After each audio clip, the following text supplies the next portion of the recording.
রাজধানীর উত্তরায় র্যাব পরিচয়ে নগদ এজেন্টের কাছ থেকে 1,18,00,000 টাকা ছিনতাই হয়েছে।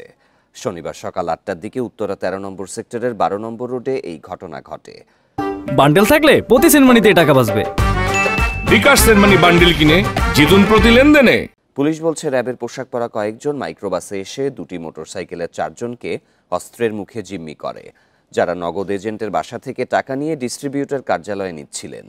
তাদের মধ্যে 3 জনকে জোরপূর্বক মাইক্রোবাসে উঠিয়ে নেওয়া হয়।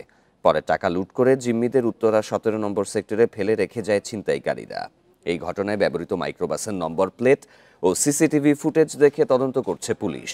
জড়িতদের গ্রেপ্তারের পাশাপাশি টাকা উদ্ধারে অভিযান শুরু করেছে আইন শৃঙ্খলা বাহিনী।